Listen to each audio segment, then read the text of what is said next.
ಎಲ್ಲರಿಗೂ ನಮಸ್ಕಾರ. Equity guys stock market academy pre market video ನಮ್ಮ ಕನ್ನಡದಲ್ಲಿ. ನಾನು ಮಂಜುನಾಥ್, NISM ಟೆಕ್ನಿಕಲ್ ಅನಲಿಸ್ಟ್. ಬನ್ನಿ, ನಿನ್ನೆ ಮಾರ್ಕೆಟ್ ಅಲ್ಲಿ ಏನೇನಾಗಿದೆ ನೋಡಿ. ನಿಫ್ಟಿ 15 ನಿನ್ನೆ 211 ಪಾಯಿಂಟ್ಸ್ ನೆಗೆಟಿವ್ ಅಲ್ಲಿ ಕ್ಲೋಸ್ ಆಗಿದೆ, bearish. Nifty bank 630 points negative, bearish. Sensex 705 points negative, bearish. So ನೀವು ಮೂರು ಮದರ್ ಇಂಡಿಸಸ್ ನ ನೋಡ್ಬೋದು, ಮೂರು ಕೂಡ ಬೆರಿಶ್ ಆಗಿರೋದು, ಕ್ಲೋಸ್ ಆಗಿರೋದನ್ನ ನೋಡ್ಬೋದು. ನಂತರದಲ್ಲಿ ಇಂಡಿಯಾ ವಿಕ್ಸ್ ಅಂತ ನೋಡಿ.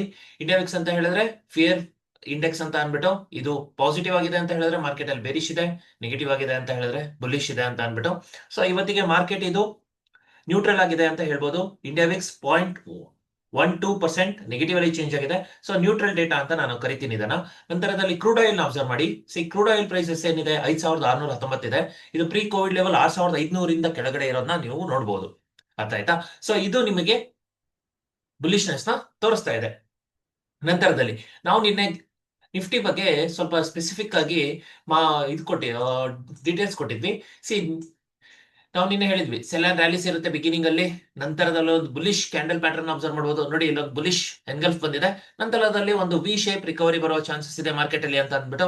ಆದರೆ ಅದು ಸಸ್ಟೈನ್ ಆಗದಂಗೆ ಇರೋದಕ್ಕೆ ನೋಡಿ, ಒಂದು ಸ್ಟ್ರಾಂಗ್ ಸೆಲ್ ಆಫ್ ರ್ಯಾಲೀಸ್ ಬಂತು. ನಾನು ನಿನ್ನೆ ಹೇಳಿದ್ದೆ ನಿಮ್ಗೆ ಪ್ರೀ ಮಾರ್ಕೆಟ್ ವಿಡಿಯೋದಲ್ಲಿ, ಅಬ್ಸರ್ವ್ ಮಾಡಿ 24,487 ಈ ಗ್ಯಾಪ್ ಝೋನ್ ತುಂಬಾ ಇಂಪಾರ್ಟೆಂಟ್. 24,500 ಅಂತ ಅಂದ್ಬಿಟ್ಟು ನಾನು ಸ್ಟ್ರೆಸ್ ಮಾಡಿದ್ದೆ. ನನ್ನ ಪ್ರೀ ಮಾರ್ಕೆಟ್ ವಿಡಿಯೋನ ಯಾರು ಕ್ಲೀನ್ ಆಗಿ ಅಬ್ಸರ್ವ್ ಮಾಡಿರ್ತೀರಾ ಅವರು ನಿನ್ನೆ ನಿಜವಾಗ್ಲೂ ಒಳ್ಳೆ ಲಾಭ ಗಳಿಸ್ಕೊಂಡಿರ್ತೀರಾ ಅಂತ ನಾನು ಹೇಳ್ಬೋದು, ಡೈರೆಕ್ಟ್ ಆಗಿ ಹೇಳ್ಬೋದು. ನಂತರದಲ್ಲಿ ನಿಫ್ಟಿ ಬ್ಯಾಂಕ್ ಅಲ್ಲೂ ನೋಡಿ ಒಂದು ಸ್ಟ್ರಾಂಗ್ ರೆಡ್ ಕ್ಯಾಂಡಲ್ ಬಂದಿರೋದನ್ನ ನೋಡಬಹುದು. ಸೊ ಡೇಟಾ ನಮಗೆ ಬೇರಿಶ್ ಆಗಿದೆ. ನಂತರದಲ್ಲಿ ಸೆಕ್ಟರ್ ವೈಸ್ ನೋಡೋಣ ಹೇಗೆ ಪರ್ಫಾರ್ಮ್ ಮಾಡಿದೆ ನೋಡಿ. ನಿಫ್ಟಿ IT ನೆಗೆಟಿವ್ ಆಗಿದೆ, ನಿಫ್ಟಿ ಬ್ಯಾಂಕ್ ಕೂಡ ನೆಗೆಟಿವ್ ಆಗಿದೆ, ನಿಫ್ಟಿ ಇನ್ಫ್ರಾಸ್ಟ್ರಕ್ಚರ್ ನೆಗೆಟಿವ್ ಆಗಿದೆ, ನಿಫ್ಟಿ ಆಟೋ ಸೆಕ್ಟರ್ ನೆಗೆಟಿವ್ ಆಗಿದೆ, ಮೆಟಲ್ ಸೆಕ್ಟರ್ ನೆಗೆಟಿವ್ ಆಗಿದೆ. ನಾವು ನೋಡುವ 5 ಮೇಜರ್ ಸೆಕ್ಟರ್ಗಳು ಕೂಡ ನೆಗೆಟಿವ್ ಆಗಿರೋದು, ಡೇಟಾ ಬೇರಿಶ್ ಆಗಿದೆ. ಇನ್ನು ಅಡ್ವಾನ್ಸ್ ಡಿಕ್ಲೈನ್ ರೇಷಿಯೋ ಬರೋದಾದ್ರೆ ನೋಡಿ, 957 ಕಂಪನಿಗಳು ಮಾತ್ರ ಪಾಸಿಟಿವ್ ಆಗಿದೆ, 2015 ಕಂಪನಿಗಳು ನೆಗೆಟಿವ್ ಆಗಿದೆ, ಡೇಟಾ ಸೆಂಟಿಮೆಂಟ್ ಬೇರಿಶ್ ಆಗಿದೆ. ನಿಫ್ಟಿ 50 ಸ್ಪೆಸಿಫಿಕ್ ಆಗಿ ನೋಡೋದಾದ್ರೆ 13 ಕಂಪನಿಗಳು ಪಾಸಿಟಿವ್, 36 ಕಂಪನಿಗಳು negative sentiment bearish. Nifty bank ಒಂದೇ ಒಂದು ಕಂಪನಿ ಪಾಸಿಟಿವ್ ಆಗಿದೆ, 11 ಕಂಪನಿಗಳು ನೆಗೆಟಿವ್ ಅಲ್ಲಿ ಕ್ಲೋಸ್ ಆಗಿರೋದನ್ನ ನೀವು ಅಬ್ಸರ್ವ್ ಮಾಡಬಹುದು. ಸೊ ಡೇಟಾ ಬೇರಿಶ್ ಆಗಿದೆ. ನಂತರದಲ್ಲಿ ಆಪ್ಷನ್ ಚೈನಿಗೆ ಬರೋದಾದ್ರೆ ಇವತ್ತು ಹೊಸ ಎಕ್ಸ್ಪೈರಿ ಆಗಿರುತ್ತೆ, ಇದು ಮುಂದಿನ ಮಂಗಳವಾರದ ಎಕ್ಸ್ಪೈರಿ. ಸೊ ಮುಂದಿನ ಮಂಗಳವಾರನ ನೀವು ಸೆಲೆಕ್ಟ್ ಮಾಡ್ಕೊಂಡ್ರಿ ಅಂತ ಹೇಳಿದ್ರೆ ನೋಡಿ, in the money call option sell ಆಗಿದೆ, out of the money call option ಕೂಡ ಸೆಲ್ ಆಗಿದೆ. ಸೊ ಇವತ್ತು ಕೂಡ ಮಾರ್ಕೆಟ್ ಇನ್ನೊಂದ್ಸಲಿ ಕೆಳಗೆ ಹೋಗೋ ಚಾನ್ಸಸ್ ಇರುತ್ತೆ, ಬೇರಿಶ್ ಆಗಿದೆ. So in the money put option buy ಆಗಿದೆ, out of the money put option ಕೂಡ ಬೈ ಆಗಿರೋದನ್ನ ನೀವು ಅಬ್ಸರ್ವ್ ಮಾಡಬಹುದು ಕ್ಲೀನ್ ಆಗಿ ನೋಡಿ. ಸೊ ಇದು ಕೂಡ ನಮಗೆ ಡೇಟಾ ಬೇರಿಶ್ ಆಗಿದೆ ಅಂತ ಹೇಳ್ಬೋದು. ನಂತರದಲ್ಲಿ PCR ರೇಷಿಯೋನ ಅಬ್ಸರ್ವ್ ಮಾಡಿ. PCR ರೇಷಿಯೋ ಅಂತ ನೋಡೋದಾದ್ರೆ ನಿಮಗೆ ಡೇಟಾ ಬಂದ್ಬಿಟ್ಟು 0.6 0.7 ಇದೆ. ಸೊ ನ್ಯೂಟ್ರಲ್ ಡೇಟಾ ಅಂತ ನಾವು ಕರಿಬಹುದು. ಸೊ ಇನ್ನು 0.5 ಕೆಳಗಡೆ ಬಂದ್ರೆ ಓವರ್ ಸೋಲ್ಡ್ ಆಗಿರುತ್ತೆ ಮಾರ್ಕೆಟ್, ಅಲ್ಲಿಂದ ಒಂದು ವಿ ಶೇಪ್ ರಿಕವರಿ ಬರೋ ಚಾನ್ಸಸ್ ಇದೆ. ಸೊ ಇನ್ನು ಡೇಟಾ ನಾವು ಒಂದು ರಿಕವರಿ ಬರೋದಕ್ಕೆ ಕಾಯ್ಬೇಕು ಆಸ್ ಪರ್ PCR ರೇಷಿಯೋ. ಈಗ ಹೆಚ್ಚು ಬದಲಾವಣೆ ಆಗಿರೋ ಸ್ಟ್ರೈಕ್ ಪ್ರೈಸ್ ಗಳನ್ನ ಅಬ್ಸರ್ವ್ ಮಾಡಿ. ಸೊ ಅಥವಾ ಸಪೋರ್ಟ್ ಅಂಡ್ ರೆಸಿಸ್ಟೆನ್ಸ್ ನ ಮಾರ್ಕ್ ಮಾಡ್ಕೊಳ್ಳಿ. ನೋಡಿ, 24,600 ಸ್ಟ್ರಾಂಗ್ ರೆಸಿಸ್ಟೆನ್ಸ್ ಆಗುತ್ತೆ ಆಸ್ ಪರ್ ಆಪ್ಷನ್ ಚೈನ್. ಅದು ಬಿಟ್ಟರೆ ನಮಗೆ 24,700 ಇವೆರಡು ಕೀ ಅಬ್ಸರ್ವ್ ಮಾಡ್ತಾ ಇರಿ. ನಂತರ 24,800. ಸೊ ನಾನು ಹೇಳೋ ಪ್ರಕಾರ 24,700 ನಿಮಗೆ ಸ್ಟ್ರಾಂಗ್ ರೆಸಿಸ್ಟೆನ್ಸ್ ಝೋನ್ ಆಗೋ ಚಾನ್ಸಸ್ ಇದೆ ಅಂತ ಅನ್ಬಿಟ್ಟು ಮಾರ್ಕ್ ಮಾಡ್ಕೊಳ್ಳಿ. ನಂತರದಲ್ಲಿ FIDI ಡೇಟಾ ಏನ್ ಮಾಡ್ತಾರಪ್ಪ FIIs ನೋಡಿ. FIIs ನಿಮಗೆ 3,856 ರೂಪಾಯಿ 56 ಕೋಟಿ ಅಷ್ಟು ಸೆಲ್ ಮಾಡಿದ್ದಾರೆ. ಇವರು 6,920 ಕೋಟಿ ಅಷ್ಟು ಬೈ ಮಾಡಿದ್ದಾರೆ. ಸೊ ನೀವು ನೆಟ್ ಅಂತ ನೋಡೋದಾದರೆ 3,050 ಕೋಟಿಯಷ್ಟು ನೆಟ್ ಓವರ್ ಆಲ್ ಬೈ ಆಗಿದೆ ಮಾರ್ಕೆಟ್ ಅಲ್ಲಿ. ನೆಟ್ ಬೈ ಆಗಿದೆ 3,050 ಕೋಟಿಯಷ್ಟು, ಅಂದರೆ it is very good for the markets. But ಯಾರು ಬೈ ಮಾಡಿರೋದು? DIIs ಬೈ ಮಾಡಿರೋದು, FIIs ಅಲ್ಲ. ಇನ್ನು FIIs ಸೆಲ್ ಮಾಡ್ತಾನೆ ಇದ್ದಾರೆ. ನೋಡು, ಈ ಮಂತ್ FIIs 38,590 ಕೋಟಿಯಷ್ಟು ಸೆಲ್ ಮಾಡಿರೋದನ್ನ ನೀವು ಅಬ್ಸರ್ವ್ ಮಾಡ್ತಾ ಇರಿ. ನಂತರದಲ್ಲಿ F&O ಸೆಗ್ಮೆಂಟ್ ಬರೋದಾದ್ರೆ ಇಂಡೆಕ್ಸ್ ಫ್ಯೂಚರ್ಸ್ ಅಲ್ಲಿ ನೋಡಿ, ಇಂಡೆಕ್ಸ್ ಫ್ಯೂಚರ್ಸ್ ಅಲ್ಲಿ 2,868 ಕೋಟಿಯಷ್ಟು ಸೆಲ್ ಮಾಡಿದ್ದಾರೆ. ಸ್ಟಾಕ್ ಫ್ಯೂಚರ್ಸ್ ಅಲ್ಲಿ ಕೂಡ 1,312 ಕೋಟಿ. ಸೊ ನಮಗೆ ನಾವು ನೋಡುವ 3 ಸೆಗ್ಮೆಂಟ್ಗಳಲ್ಲೂ ನೋಡಿ, ಇಲ್ಲಿ ಕ್ಯಾಶ್ ಮಾರ್ಕೆಟ್ ಅಲ್ಲೂ ಸೆಲ್ಲಿಂಗು, FIIs, ಇಂಡೆಕ್ಸ್ ಫ್ಯೂಚರ್ಸ್ ಅಲ್ಲೂ ಸೆಲ್ಲಿಂಗು, ಸ್ಟಾಕ್ ಫ್ಯೂಚರ್ಸ್ ಅಲ್ಲೂ selling. So market complete bearish. ಓಕೆನಾ? ಕಂಪ್ಲೀಟ್ ಬೇರಿಶ್ ಫಿಕ್ಸ್ ಮಾಡ್ಕೊಂಬಿಡಿ ಮೈಂಡ್ ಸೆಟ್ ನ.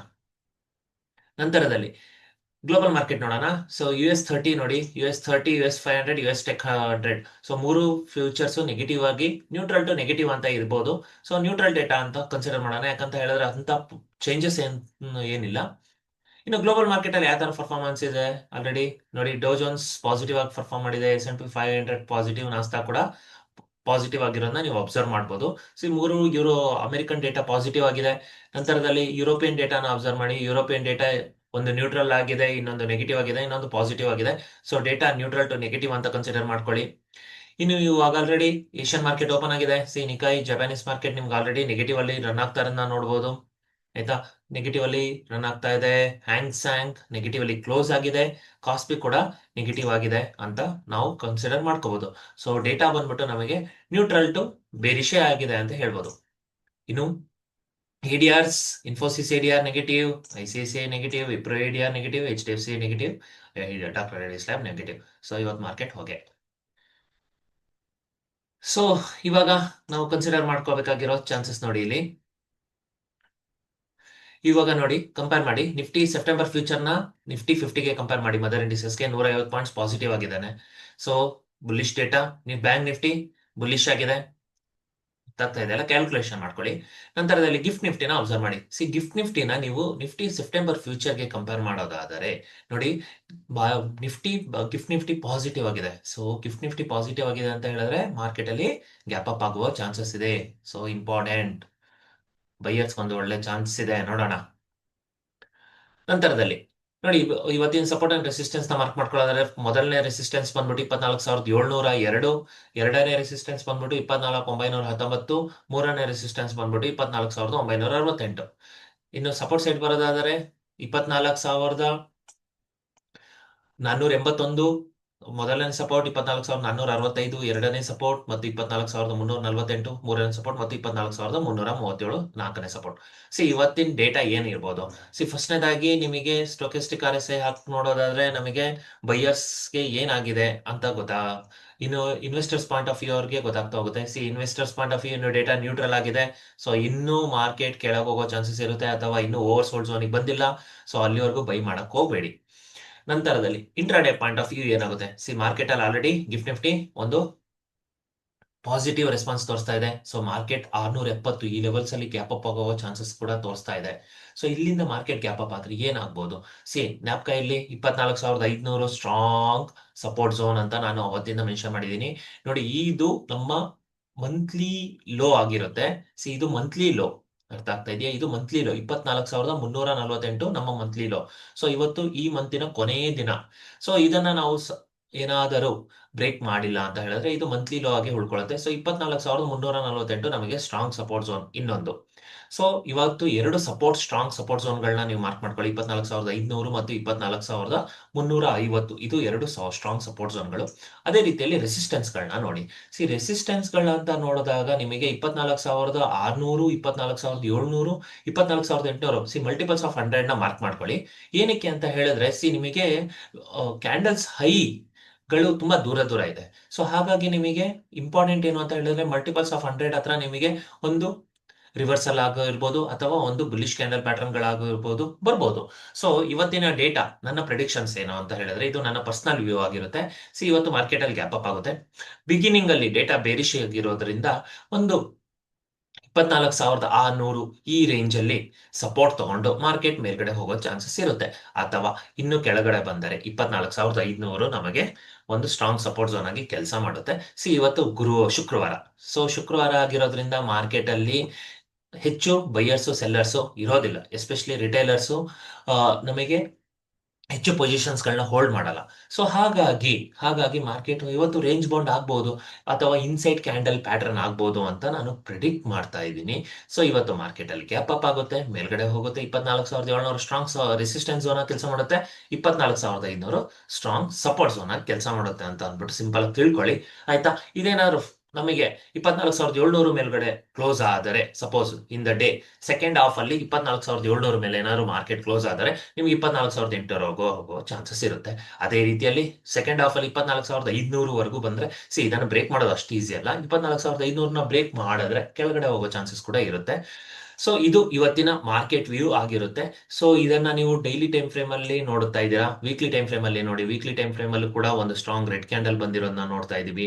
ಮಂತ್ಲಿ ಕ್ಯಾಂಡಲ್ ಅಲ್ಲಿ ನಾನು ಅವತ್ತಿಂದ ನಿಮಗೆ ಪ್ರಿಡಿಕ್ಷನ್ ಮಾಡಿ ಹೇಳ್ತಾ ಇದ್ದೀನಿ, ಮಾರ್ಕೆಟ್ ಅಲ್ಲಿ ಆಗಸ್ಟ್ ಮಂತ್ ಅಷ್ಟೇ ಬೇರಿಶ್ ಆಗಿದೆ. ಸೆಪ್ಟೆಂಬರ್ ಮಂತ್ ಯೂಶುವಲಿ ಯಾವಾಗ್ಲೂ ಕೂಡ ಒಂದು ಒಳ್ಳೆ ಬುಲ್ಲಿಶ್ ರ್ಯಾಲಿನ ಮಾಡೋ ಚಾನ್ಸಸ್ ಇರುತ್ತೆ ಅಂತ ನೋಡಿ. ಇವಾಗ ಇಲ್ಲೊಂದು ಲಾಸ್ಟ್ ಇಯರ್ 2024 ನೋಡಿ, ಬುಲ್ಲಿಶ್ ರ್ಯಾಲಿ ಮಾಡಿ ಆಲ್ ಟೈಮ್ ಹೈ ಮಾಡಿದ್ದು ಸೆಪ್ಟೆಂಬರ್ ಮಂತ್ ಅಲ್ಲೇ.